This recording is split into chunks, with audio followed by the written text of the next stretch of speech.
É assim que Deus disse: não comereis de toda árvore do jardim?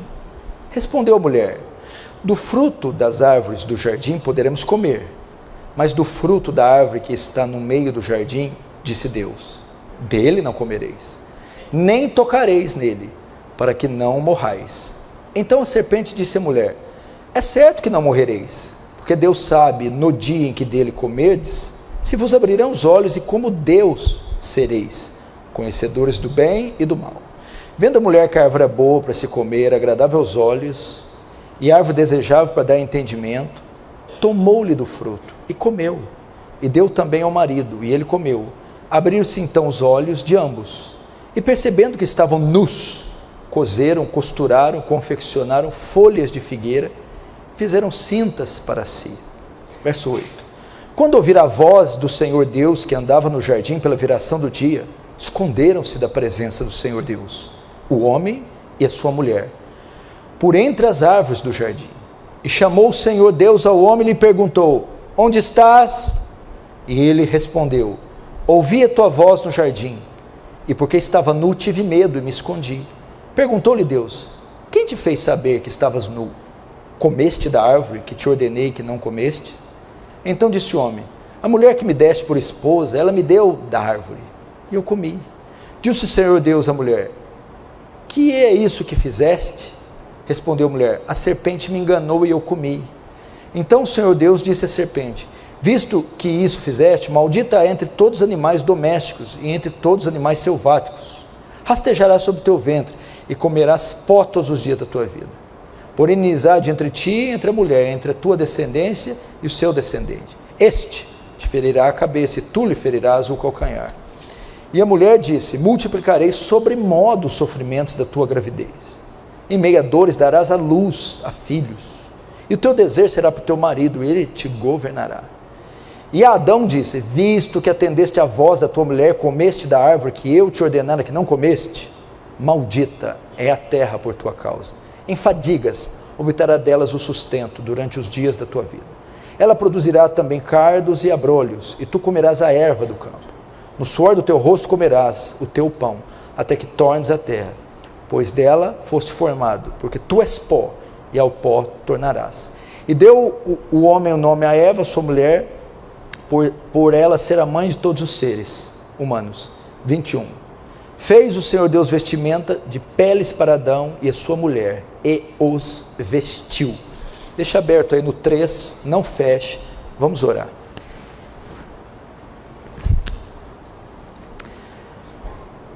Senhor Deus, diante de Ti nos colocamos mais uma noite, diante do Teu trono, rogamos a Ti em oração para que tenha misericórdia de nós e despeje sobre nós da Sua graça, gloriosa e abundante, que haja visitação favorável da parte do Senhor, mesmo conscientes que nós não merecemos, nós rogamos e apelamos para a sua graça, para o seu amor incondicional. Sonda esses corações, Senhor, trabalha nessas vidas aqui presentes, leva a elas um entendimento maior da sua graça, do seu poder, do seu amor e do pecado, Senhor, que é a grande causa que faz separação entre nós e o Senhor. Faz teu reino avançar, Senhor. Receba a glória para si e nos conforma à imagem do seu Filho, em nome de Jesus. Amém.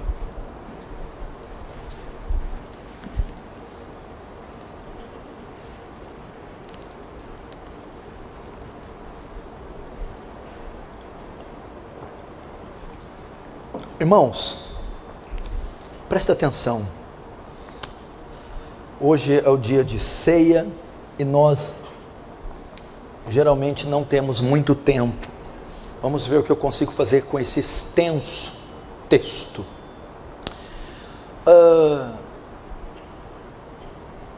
O mundo que nós vivemos, você sabe, ele é um mundo marcado pelo mal e pelo sofrimento.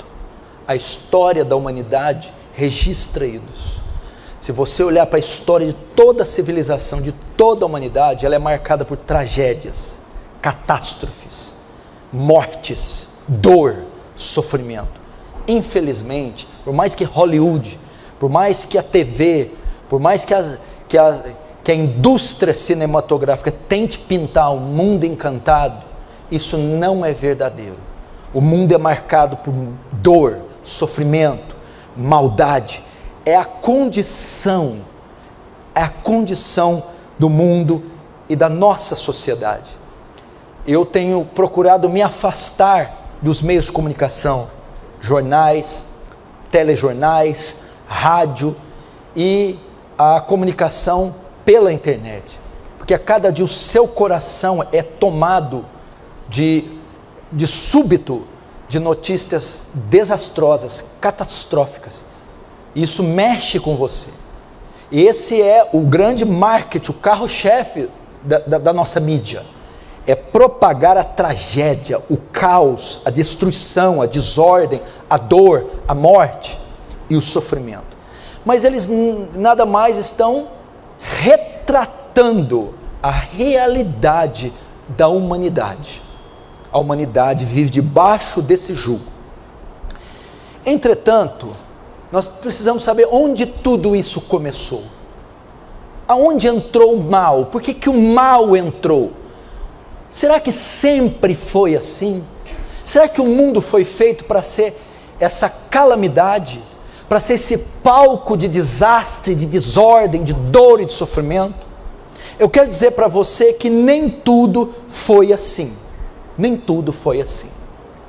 Se você ir para Gênesis capítulo 1 e capítulo 2, mostra ali a criação do cosmos, do universo, do mundo.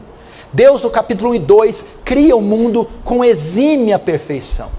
Em 6 dias ele cria os céus, as estrelas, o mar, as plantas, os animais, e cria o homem e põe o homem para habitar aqui.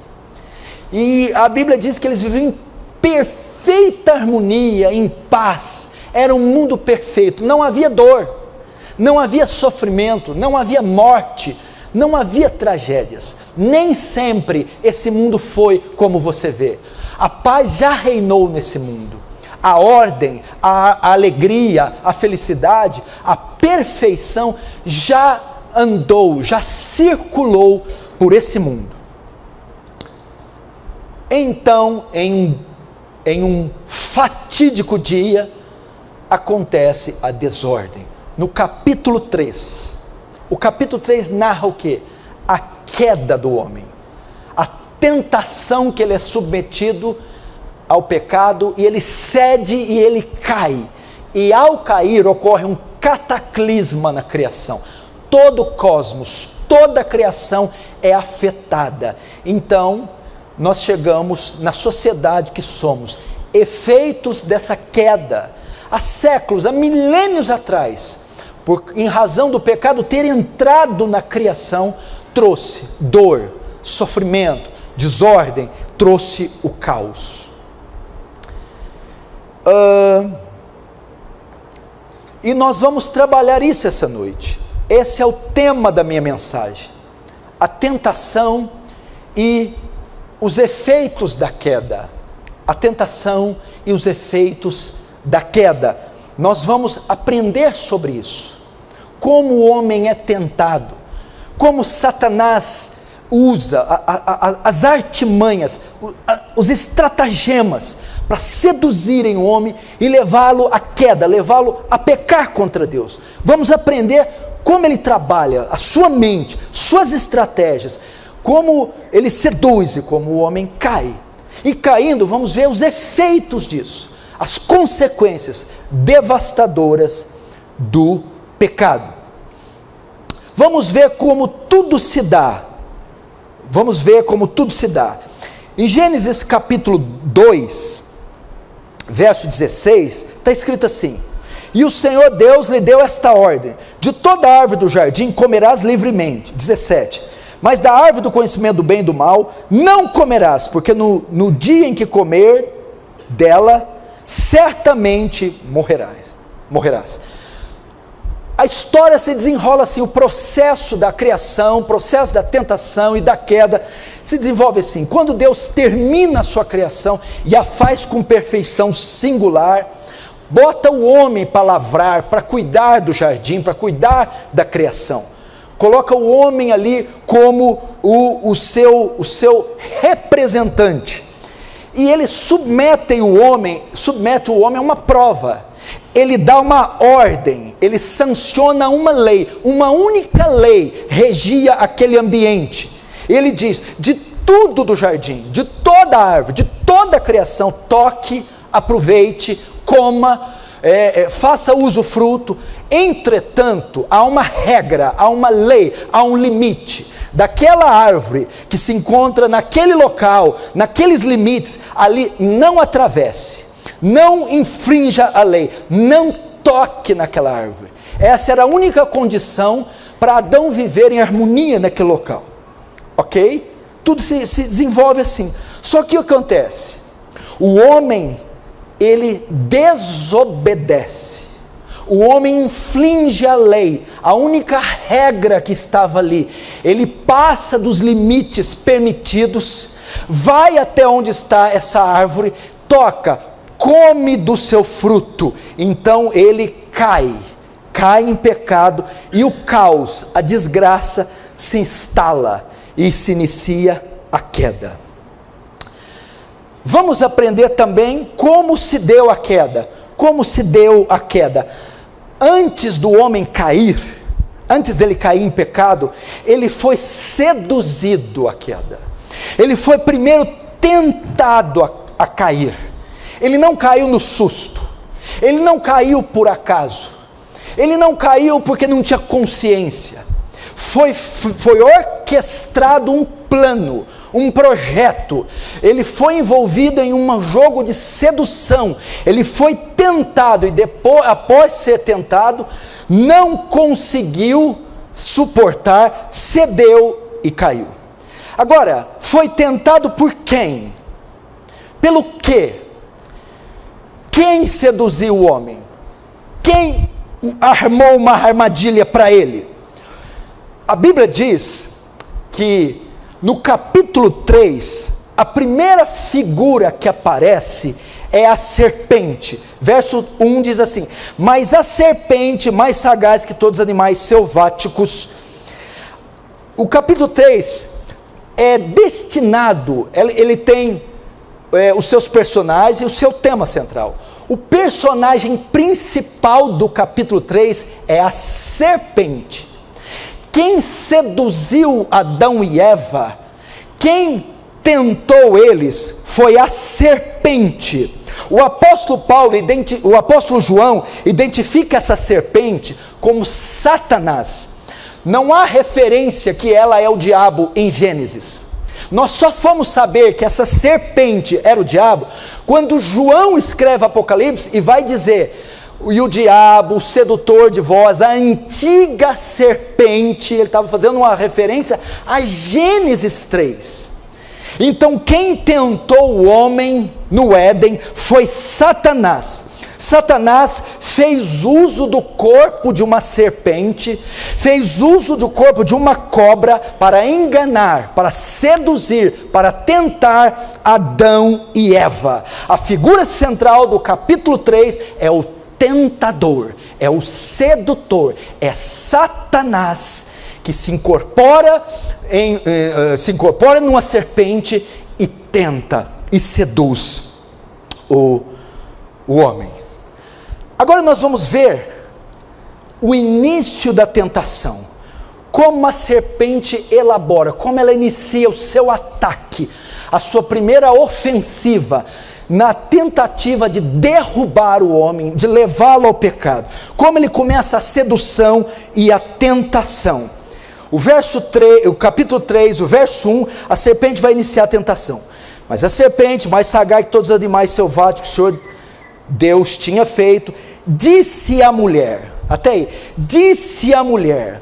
O primeiro alvo do ataque de Satanás não foi Adão, foi Eva.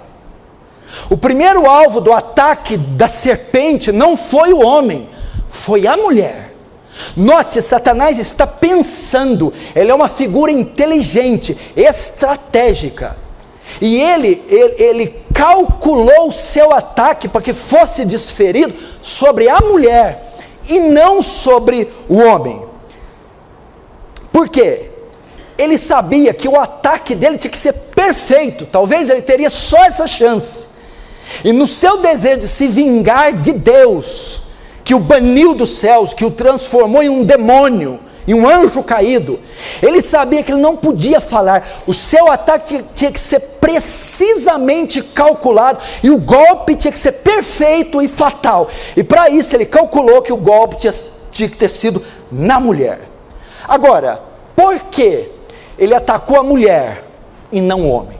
Há pelo menos duas razões e duas interpretações mais cabíveis. Por que o ataque foi na mulher? Talvez Satanás atacou a mulher porque sabia que seria mais fácil levá-la à queda do que Adão. Por quê? Porque a ordem direta para não tocar na árvore do conhecimento do bem e do mal foi dada a Adão, Gênesis 2,16. Eva tinha sido criada só no verso 18. Eva não estava presente quando a ordem foi dada. Então, uma vez que a ordem não foi dada diretamente para Eva, Eva recebeu a ordem de Adão e não de Deus. Sabendo que Adão estava resoluto em obedecer, pois recebera diretamente de Deus, ele vai então atacar a subordinada de Adão, Eva. Segundo, Satanás talvez pensou, ela sendo auxiliadora de Adão, quando Deus faz Eva, diz, far-lhe-ei uma auxiliadora, uma mulher que seja conselheira de Adão, uma aditora. Se eu conseguir convencê-la, por ser auxiliadora, ela também convencerá Adão. Então, se eu derrubo Eva, por ser auxiliadora, eu derrubo também Adão. O que eu aprendo aqui? Veja só, irmãos, você não está lidando com um alien, nem com um predador. Você não está lidando com um rinoceronte, nem com os dragões do Senhor dos Anéis. Você não está lidando com um bicho mucoso e asqueroso. Você está lidando com uma criatura inteligente. Ele, quando ele quer derrubar você, ele faz uma leitura da sua vida, ele faz uma pesquisa profunda, ele sabe quando vai te atacar. A luta espiritual não é refletida em uma luta de espada, é um jogo de xadrez, é uma luta ideológica, é uma luta de mentes, de inteligência, de estratégias. O diabo então estava pensando, estava elaborando, estava fazendo a leitura do jardim, da lei de Deus, da ordem, do homem, da estrutura da mulher, antes de proferir o ataque. O que significa? É igual aqueles criminosos inteligentes, sequestradores, assassinos. Eles seguem a vítima, pesquisam a vida da vítima, conhecem intimidades da vítima antes de atacá-la. Satanás é esse serial killer. Essa mente excêntrica, brilhante. Não brinque com o diabo. O diabo, antes de derrubar, vai fazer uma minuciosa leitura para atacar você em pontos fracos. Sabe onde você é forte, onde você é fraco, sabe por onde entrar, por quem entrar, a hora de entrar. Ele fará uma leitura lenta, precisa da sua vida. Não, por isso Paulo vai dizer, não ignoramos os seus ardis. Esse negócio de estar amarrado, queima, sai. Pobres desses crentes que batalham contra o diabo dessa maneira chula. Não é assim. Agora vamos ver. Primeiro ele escolhe a vítima. Agora ele desfere o primeiro ataque. Vamos ver os argumentos do diabo na tentação. Que argumentos ele usa para fazer Eva ceder? Quais propostas? Verso 1 ainda diz, na parte B, é assim que Deus disse, não comereis de toda a árvore do jardim. Primeiro argumento dele com relação a Eva para que ela coma. Ele acusa Deus de ser mau diante de Eva. Ele acusa Deus de ser injusto com Eva e com Adão. Quando ele diz, é assim que Deus disse, não comereis de toda a árvore do jardim, ele faz com que a proibição de Deus tenha um peso muito grande. É como se Satanás falasse assim para Eva: é verdade que Deus não permite que vocês desfrutem de tudo que tem nesse lugar? Não foi isso que Deus disse. Mas Satanás distorce e faz com que aquela única proibição seja motivo de tristeza para Eva. A ideia é assim: é verdade que Deus não quer que vocês sejam felizes? Deus não quer a felicidade de vocês? Ele acusa Deus diante de Eva de ser mau, de ser injusto. A serpente está acusando aqui Deus de ser mau. Ele não quer o bem de vocês, por isso proibiu de comer da árvore. Ele acusa, a serpente acusa Deus diante de Eva de ser injusto. Ele não quer que vocês sejam felizes. O diabo insinua para Eva que a lei de Deus é injusta, porque ele diz assim: para que criar um lugar tão bonito como esse, botar tudo, colocar vocês ali e botar uma regra? Isso é injusto. Por que vocês não podem tocar em tudo? Veja ele acusando. Então acusa ele de ser mau, acusa Deus de ser injusto, e acusa Deus de formular uma lei injusta. Não é assim que o diabo faz com vocês, conosco? Não é assim? Ele não vem. Por que tem não na Bíblia? Por que tem não pode? Por que tem certas coisas que eu não posso fazer? Deus não quer a minha felicidade. Por que eu tenho que esperar tanto tempo sendo solteiro? Por que eu tenho que me contentar com essa merreca e não poder ter um salário maior? Por que eu tenho que me vestir desse jeito e não posso mostrar meu corpo? Deus não quer a minha felicidade. A lei de Deus é injusta. Ele cria esse mundo, cria as coisas, não pode ir lá, não pode tocar nisso, não pode fazer isso.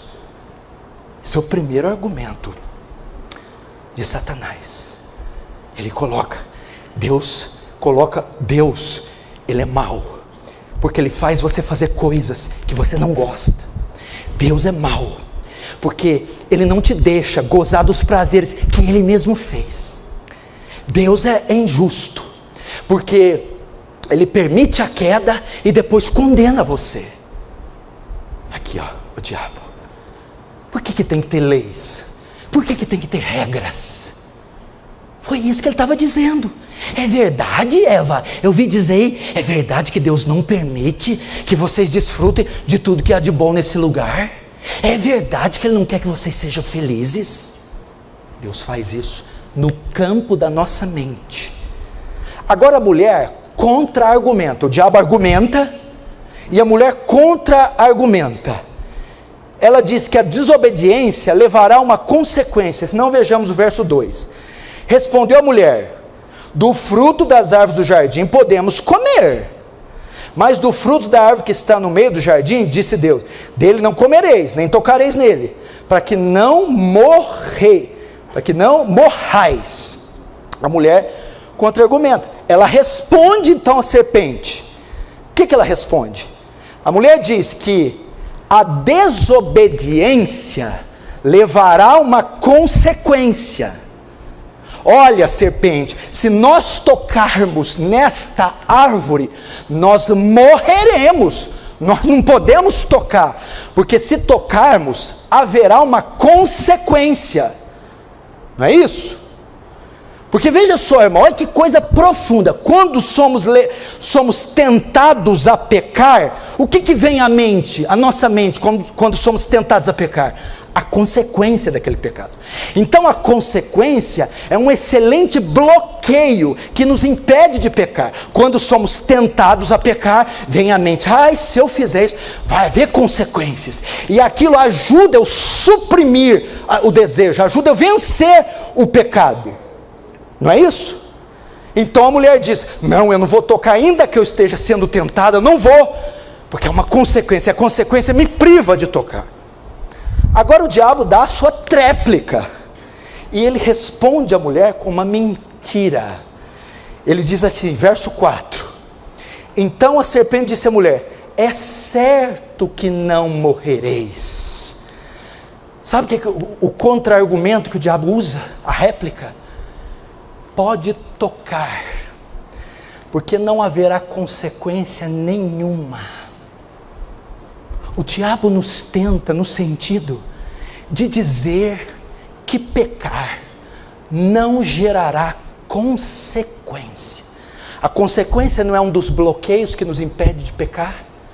Pois ele vai dizer, peque, não vai acontecer nada, não vai haver consequência nenhuma, peque.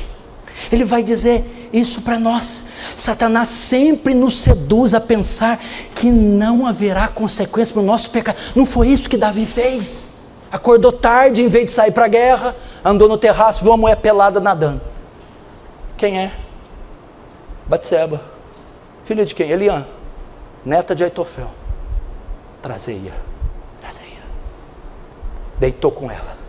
Ficou grávida, mandou ela de volta para o marido não quis, então manda matar o marido. Matei o marido, toma a mulher por esposa. Acabou. Vai dar nada. 9 meses depois, Natan entra lá. Assim diz o Senhor, tu é este homem. O pecado achou Davi. Satanás faz isso. Ele tira as consequências. É certo que não morrereis. Faz, infringe, transgride, não dá nada. Olha, toca, participa, minta, alimente, seduza, não vai acontecer nada. Aí o que faz? Tira a graça restritiva, tira o bloqueio, e nós com avidez, como animais, vamos ser atirados ao pecado. Afinal de contas não tem consequência. O que esse governo está lutando? O pacote do Sérgio Moro, pacote anticrime. Ele quer deixar as leis mais severas, porque o que mais gera crime? A impunidade. Não tem lei, não tem consequência, não tem regra. Vamos saquear, vamos arrebentar com tudo. Satanás faz isso. Deus é bom, Deus perdoa, dá nada não, tem gente pior, pecou muito mais que você. O diabo responde com a mentira, e ele não só tira as consequências do pecado, veja a mente que nós estamos enfrentando, como ele sugere que há vantagens em pecar. Ele não só mente dizendo que não há consequências, como sugere, é vantajoso pecar. Se não, vejamos o verso 5, olha lá.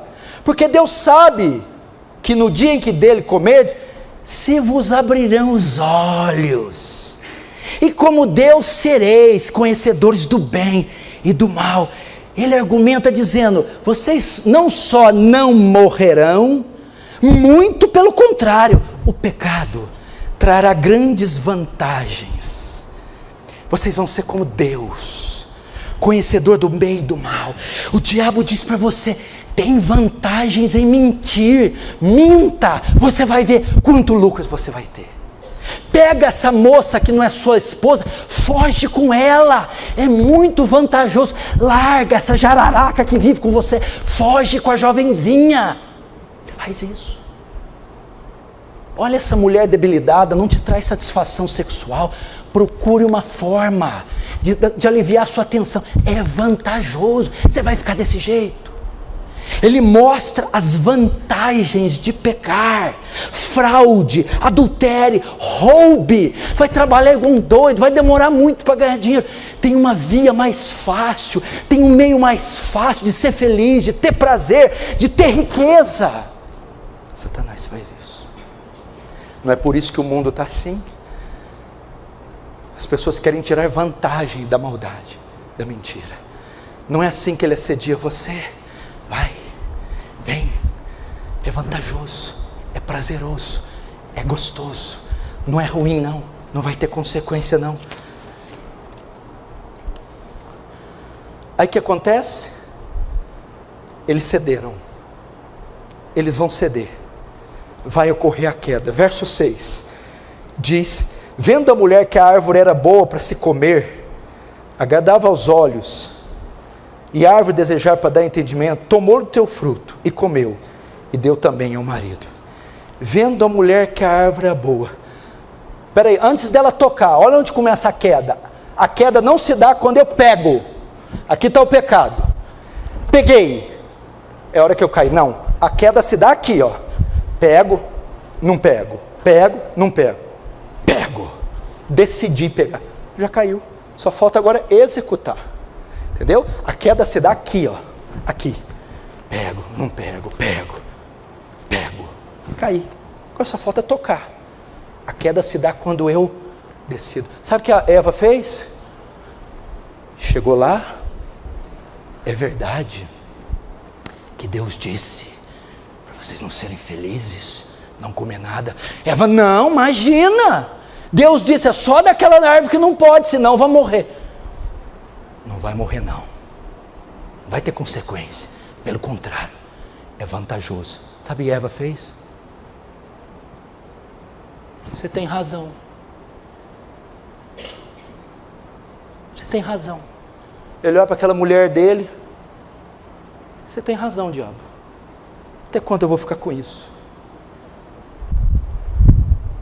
Ele olha para o computador. Vou, não vou. Você tem razão, jovem, na flor da idade. Você tem razão. Você tem razão, o dinheiro está ali, eu sei a senha, e estou aqui, meus filhos passando dificuldade. Afinal de contas, esse patrão é desonesto. Você tem razão. Você tem razão. Deus quer a gente feliz. Você vai ficar com essa mulher a vida inteira, ela não tem conserto. Mas você tem razão. Você tem razão. É assim que ele faz. Ele convence você.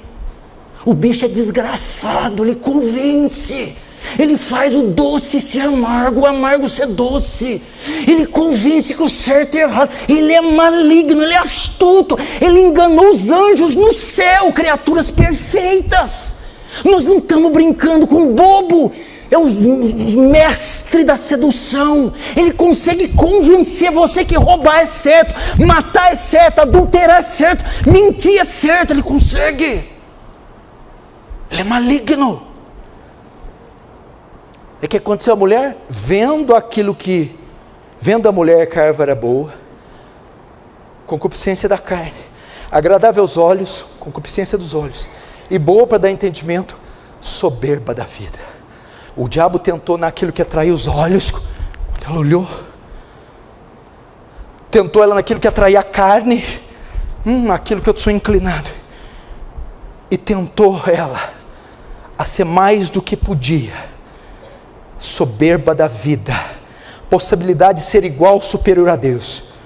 Note, o diabo fez ela cair pela cobiça, porque ela passava por aquela árvore todo dia, passava e via.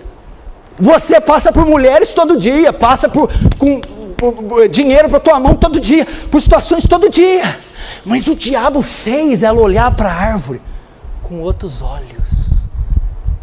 Eu nunca tinha reparado nessa árvore, nessa mulher, nesse caixa sem senha, nesse computador disponível. Entendeu?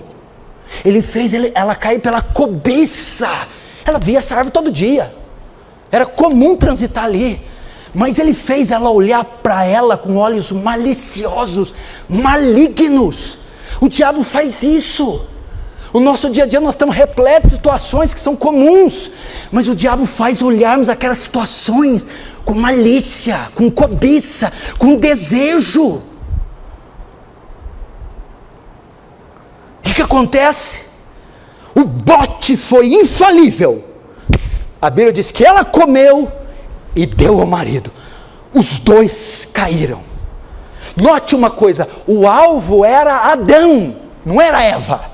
A ordem foi dada para Adão, o cabeça federal era Adão, a aliança foi feita com Adão, mas o meio para chegar a Adão era Eva. O senhor está querendo dizer, pode estar acontecendo uma situação na sua família, no seu emprego, que não é diretamente com você, você está ignorando. Cuidado, talvez através daquele filho, daquela empresa, daquelas notas, é uma situação estratégica para alcançar você. Cuidado. Às vezes a maneira de alcançar você não vai ser diretamente desfilando golpe sobre você. Ele vai procurar uma via. Sua esposa, sua empresa, seus funcionários, seus filhos, seus amigos, situações que vão levar você a cair. Segundo, vamos ver agora os efeitos imediatos após comerem do fruto.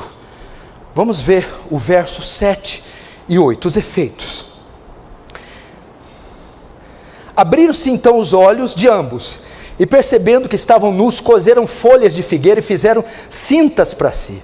Quando ouviram a voz de Deus que andava no jardim pela viração do dia, esconderam-se da presença do Senhor, o homem e sua mulher, por entre as árvores do jardim.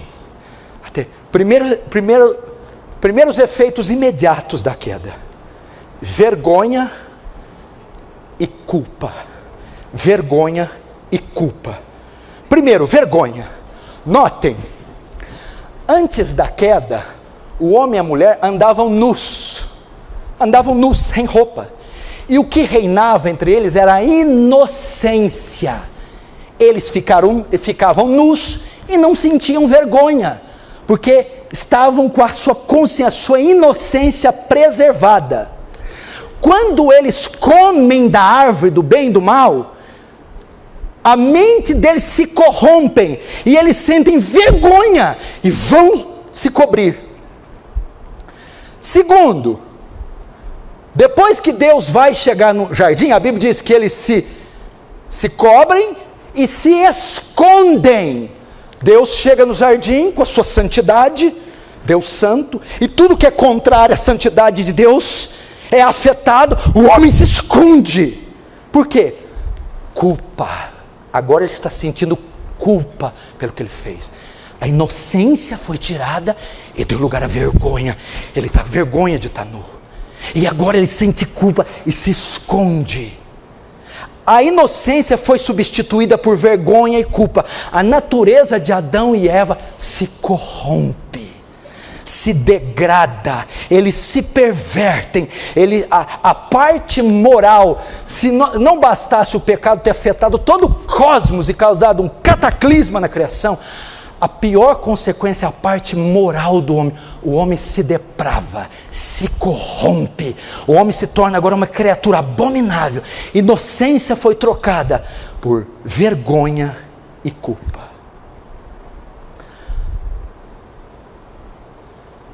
Efeitos do pecado. Vamos ver agora mais um efeito.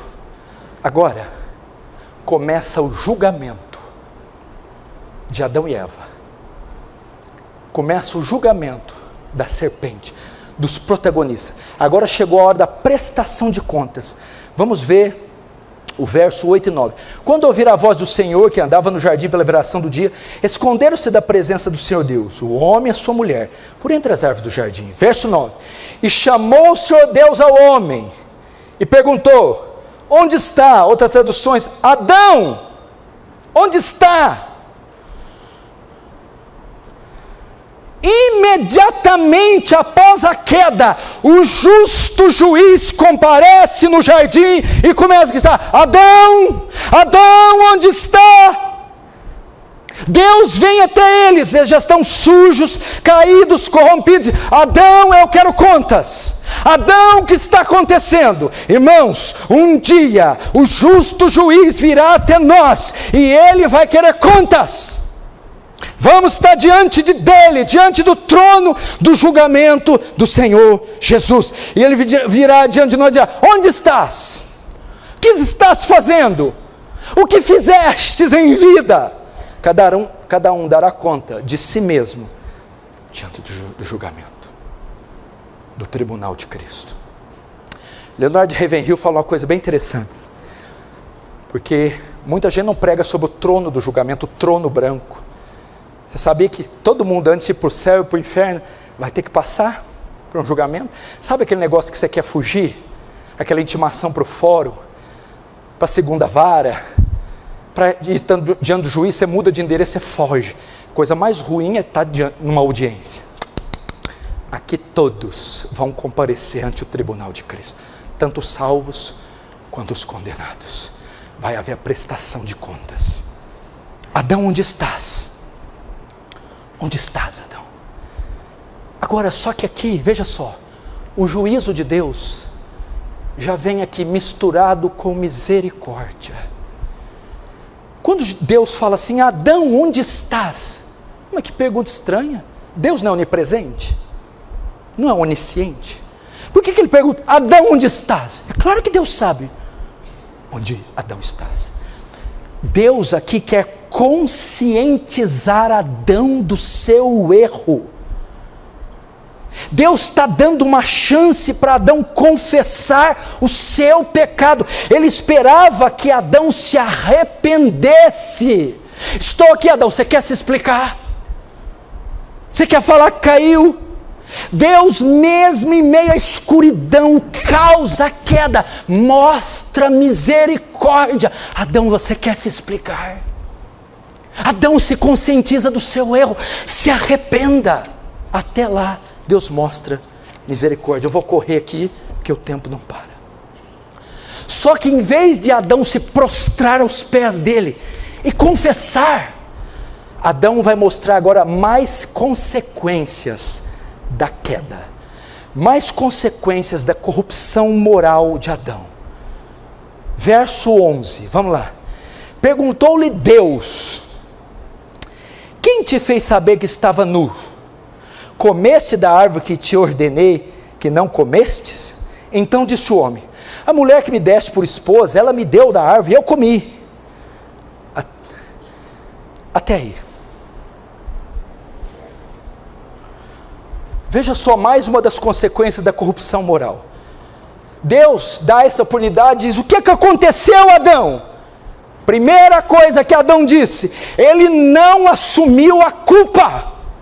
Não há um registro dizendo: eu pequei, Senhor, eu caí, Senhor, eu desobedeci, a ordem foi clara em Gênesis 2:16, mas eu falei. Não, ele não responde, ele não atribui a culpa a ele. Veja só a perfeição moral do homem, ele se isenta da culpa, não assume a culpa. Segunda fase da corrupção moral, ele coloca a culpa na mulher. Ele vai dizer: a mulher que me destes. O verso 12, a mulher que me deste por esposa, ela me deu da árvore. Ele coloca a culpa do seu tropeço em outro, coloca na esposa, coloca na mulher. O pecado faz isso conosco, irmão. Nós não queremos assumir a culpa dos nossos erros. Muitas vezes nós queremos esquivar da nossa responsabilidade. Segundo, muitas vezes queremos colocar a culpa dos nossos erros em outros. É por causa da minha mulher que eu sou assim, é por causa dos meus filhos que eu sou assim, é o governo que me fez assim. Isso é um desvio, meu irmão. E nós fazemos isso.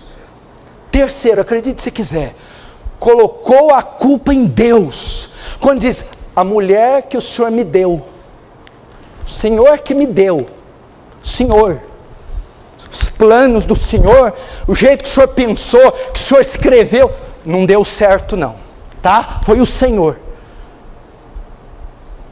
Nós não pensamos isso de vez em quando.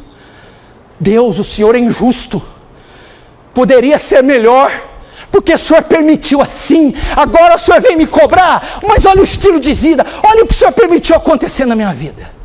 O pecado faz isso, ele perverte tanto, que ele nos faz não assumir a culpa, nos faz colocar a culpa do nosso infortúnio, da nossa frustração nos outros, e às vezes até colocar em Deus. Poxa, Deus está avacalhando, poxa, Deus está pisando na bola, poxa.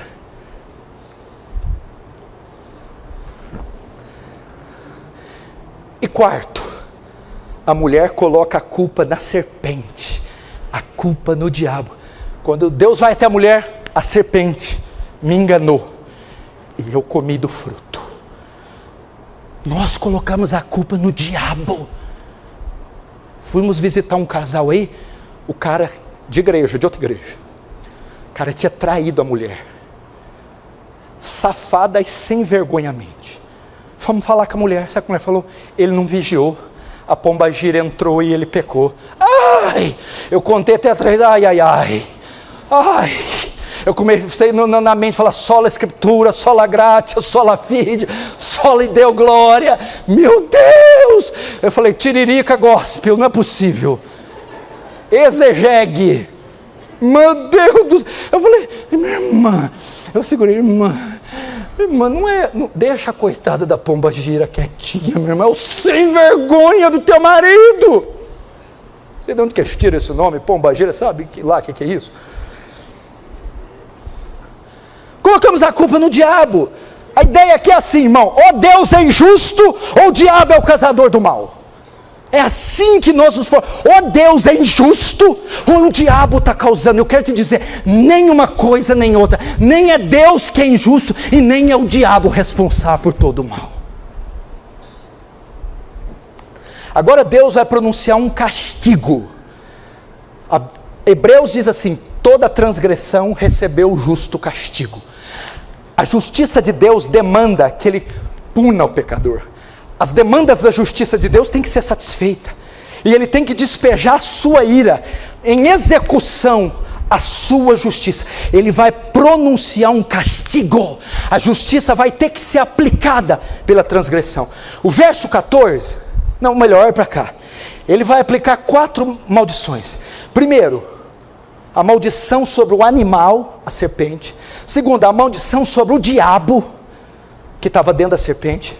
A maldição sobre a mulher, que foi quem tomou do fruto. E por último, a maldição do cabeça federal, Adão. Todos eles vão sofrer o juízo dessa consequência. Primeiro, vamos ver a maldição sobre o animal, a serpente, verso 14. Então o Senhor Deus disse à serpente, visto que isso fizeste, maldita és entre todos os animais domésticos e entre todos os animais selváticos. Rastejarás sobre o teu ventre e comerás pó todos os dias da tua vida.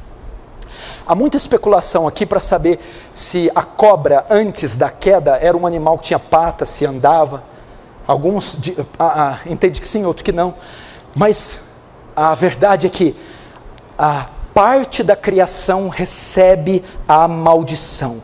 A serpente seria um animal asqueroso, um animal execrável, odiado. Quem é que gosta de serpente e de cobra? Só o Daninho. Daninho está aí? Levanta a mão se tiver. Não veio. Mas é um animal que causa terror, pavor. Então ela será odiada. As pessoas sentirão asco deste animal. E hoje é assim.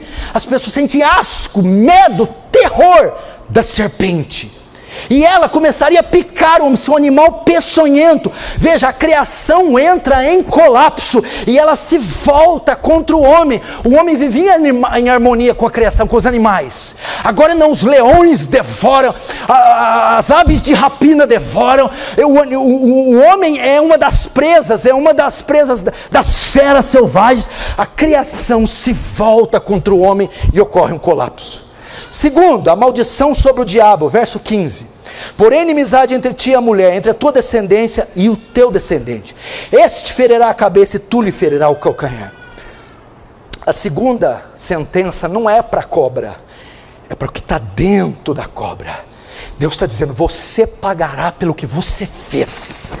Você vai ferir a descendência da mulher, a descendência de Eva, os filhos de Eva, mas a descendência de Eva ferirá a tua cabeça. Você será derrotado na cruz, com a vinda, encarnação, morte e ressurreição. Você vai ser aniquilado, derrotado, despojado, condenado e lançado no fogo do inferno. Quando você tiver problema com o diabo, já vê o começo da história. Lá no começo ele já perde, já tem uma sentença para ele no começo. Aqui o nosso adversário. Gente, na terceira folha da Bíblia, a Bíblia já selou o destino do cão de Satanás. Você pagará tudo o que fez. Você será derrotado com a vinda do meu filho. Terceiro, agora a maldição sobre a mulher, 16. E a mulher disse, multiplicarei sobremodo os sofrimentos da tua gravidez. Em meio a dores darás à luz a filhos. E o teu desejo será para o teu marido, e ele te governará. A mulher recebe 2 sentenças, afinal de contas, foi ela que pegou. Olha o processo do pecado. Olhou, tomou e comeu. É um gráfico decrescente. O pecado é ladeira, olhou, tomou, comeu. O negócio é uma bola de neve. Note, O diabo não comeu, o diabo tentou, o diabo não pecou por ela. Quem comeu foi Eva, foi Adão. A culpa não pode ser lançada em ninguém quando pecamos. O diabo até nos tenta, mas ele não peca em nosso lugar, ele não come em nosso lugar, ele não adultera em nosso lugar. Nós fazemos, decidimos fazer, somos tentados, ele seduz, mas quem decide ceder e tocar e transgredir somos nós. Agora a sentença sobre ela em duas áreas: darás à luz com sofrimento. Tanto, meu irmão, o parto normal quanto a cesárea é feito debaixo de dor. Quem é mulher já deu à luz sabe, é dor. Então o que ele aponta para quê essa maldição? A vinda de um novo ser humano será cercada de dor. Ele virá em sofrimento e para o sofrimento. A criança já nasce em meio ao sofrimento e nasce para o sofrimento. Essa é a maldição sobre ela. Segundo, a sujeição sobre o seu marido. A sujeição da mulher a Adão antes da queda era natural, era uma liderança natural que Adão exercia. Depois da queda, a submissão não seria mais natural. O seu marido vai ter que te dominar, pois você não sujeitará a ele naturalmente. Por isso os conflitos no lar, as incompatibilidades de gênero, por essa briga de foice, faísca para tudo quanto é lado. Tem gente que já é incêndio, né? Ó, de doido. Tem gente que você liga para a casa deles e já atende assim: casa dos loucos, bom dia.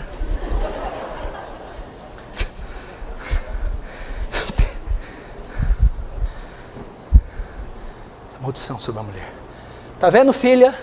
Toda vez, tá grávida, filha? A hora que dá a luz, lembra da sua mãe, Eva. Lembra lá, aquela dor, bota na conta dela.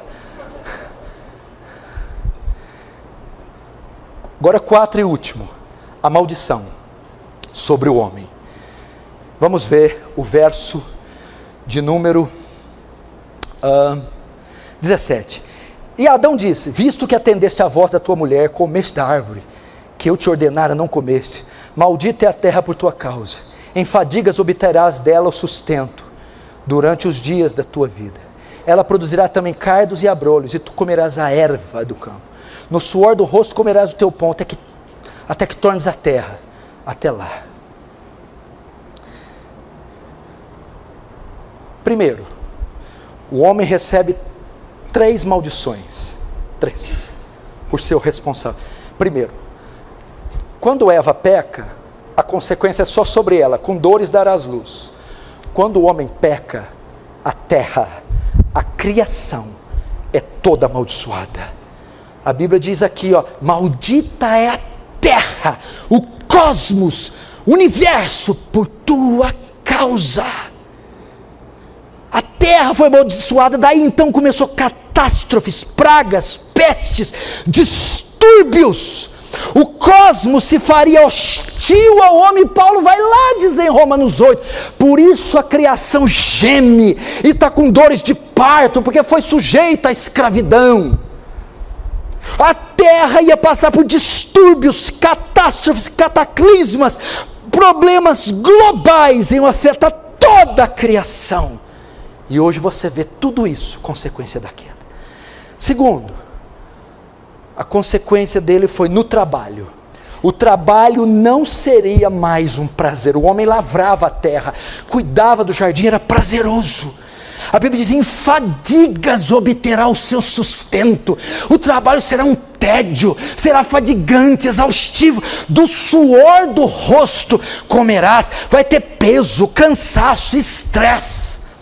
A Bíblia diz: a terra produzirá cardos e abrolhos. Que é isso? A mesma terra que produzir fruto bom, produzirá o fruto mau, o fruto doce, o fruto amargo. Em meio a conquista, derrota, em meio a sucesso, frustração. Seria assim a nossa vida, marcada por decepção, desilusão, fadiga, estresse, cansaço.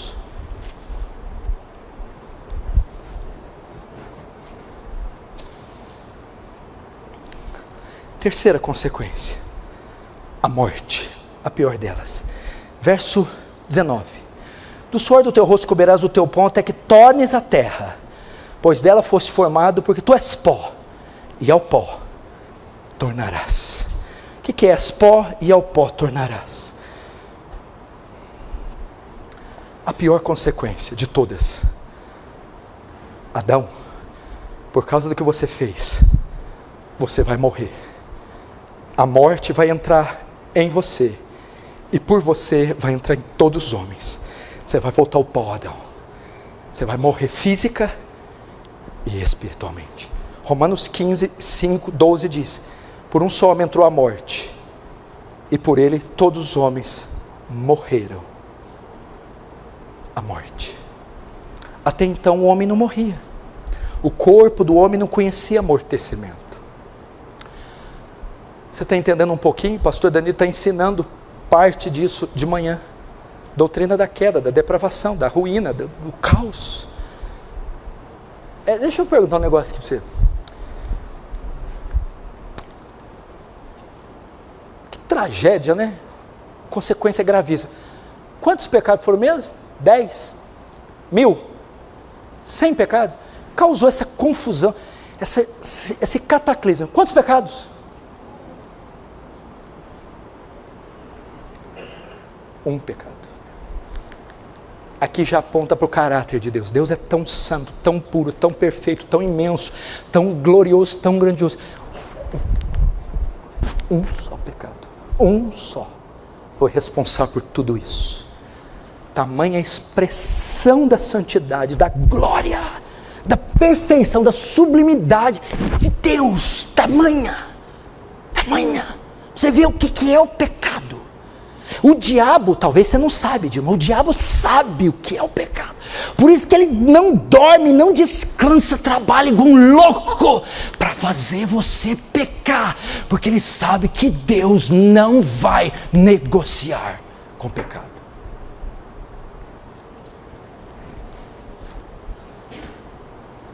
E se terminar a pregação agora?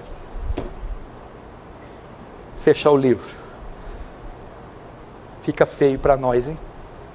Para tudo. E a solução?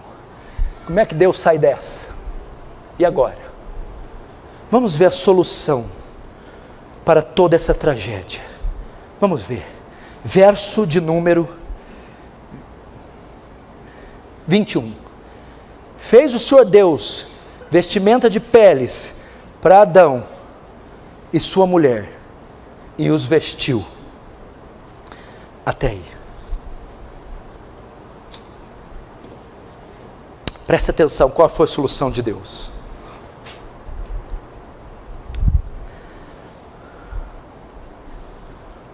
O homem estava nu, pelado por causa da sua vergonha e cheio de culpa. E ele colocou folhas de figueira. Imagina você estar pelado e tampar com isso aqui. Não dá muito certo, né? O que Deus faz? Mata um animal, porque havia animal no Éden. Mata um animal. Tira a pele, e ele mesmo com a pele do animal costura, confecciona uma túnica e cobre Adão da nudez e cobre Eva. Veja lá. Nós temos a primeira menção do Evangelho, que é o proto-evangelho, aqui. Gênesis 3, 15 e o 21. Deus, ao invés de matar Adão e Eva imediatamente, ele mata um animal. Ele sacrifica um animal. E com o sangue do animal, com a pele do animal, cobre a vergonha de Adão e cobre a vergonha de Eva, tirando deles a culpa. Irmãos, a raça humana inteira caiu com Adão. E ela está cheia de culpa e da vergonha do pecado. E as maldições estão todas lançadas sobre ela. E não há saída para ela. ela está debaixo da ira. Romanos 1,18, do céu se manifesta a ira de Deus. Deus é um Deus irado. Provérbios 7, Salmo 7 diz que Deus se ira todos os dias. Deus está irado, Ele já armou o seu arco e está pronto a atirar. Ele não suporta mais a podridão dessas nações, e Ele virá com pés de ferro e vai julgar essa nação. Todos estão debaixo da sua cólera, da sua ira. Não há salvação, solução. Mas o que Ele faz? Prevendo que todos estavam nus, cheio de culpa, de vergonha, para não matar vocês, o que Ele faz? 2000 anos atrás, Ele mata o filho dele, Ele sacrifica o filho dele na cruz, verte o sangue para apagar nossos pecados, para limpar nossos pecados, para que nós não morramos. Outro morreu, mas a vergonha está lá, e Ele pega o que? A justiça de Cristo, porque Cristo é o único que cumpriu a lei, o único homem perfeito, obediente. Pega as vestes de justiça de Cristo e vestem cada um de nós, e a nossa vergonha com a justiça de Cristo é coberta, e a nossa culpa, depois que a justiça de Cristo nos cobre, é retirada. Esse é o Evangelho do Senhor Jesus Cristo. Lembra da parábola das vestes nupciais? O rei, o convidado fez uma festa, bodas, só que só podia entrar na festa quem tivesse vestido com as vestes nupciais. Essa boda se dará nos céus. O convidado é Cristo, e só entrará nos céus quem tiver vestido com as vestes nupciais, a justiça de Cristo. As vestes que cobriram Adão, que cobriram Eva. Irmãos, esse é o Evangelho. Para Deus não nos matar, Ele matou o Filho. Para Deus não nos condenar, condenou o Filho na carne, porque o Filho na carne levou nosso pecado. Para irmos para o céu não tinha justiça em nós, Ele tomou a de Cristo e botou na nossa conta, e diz: entrem no céu, não com a vossa justiça, mas com a do meu Filho. Quantos estão entendendo? Diz amém. Essa é a doutrina da queda. É assim que o mundo se tornou o que é. E você viu como o seu adversário age. Satanás vai à sua caça, e ele vai caçá-lo com estes argumentos, fazendo de tudo para que você peque, para que você caia e ofenda a Deus. Faça a leitura desse texto, dessa mensagem, e saiba agora como prevenir, como prever os seus ataques e não caia. Mas se você cair, recorra a Cristo. A Bíblia diz: se nós confessarmos nosso pecado, Ele é fiel e para nos perdoar de todo pecado, e o sangue dele nos purifica de toda iniquidade. Se você está aqui e não é vestido com a justiça dele, eu quero convidar você. Se você ainda está cozendo folhas, as suas obras, não adianta, a vergonha está aí, e a culpa está aí ainda. Essas vestes de figueira não vão cobrir a culpa, nem a vergonha, e não vão te salvar. Você precisa das vestes de Cristo. Você precisa do perdão dos pecados. Você precisa da redenção. Arrependa-se. Diga: Senhor, hoje eu abandono essa vida mentirosa, essa vida profana. Eu abandono o mundo e esses prazeres, e eu me volto para o Senhor. Eu me volto para a cruz. Se você fizer isso, o sangue dele te limpa, a justiça dele te veste, você se torna um cidadão do céu. Feche os olhos, curva a sua cabeça.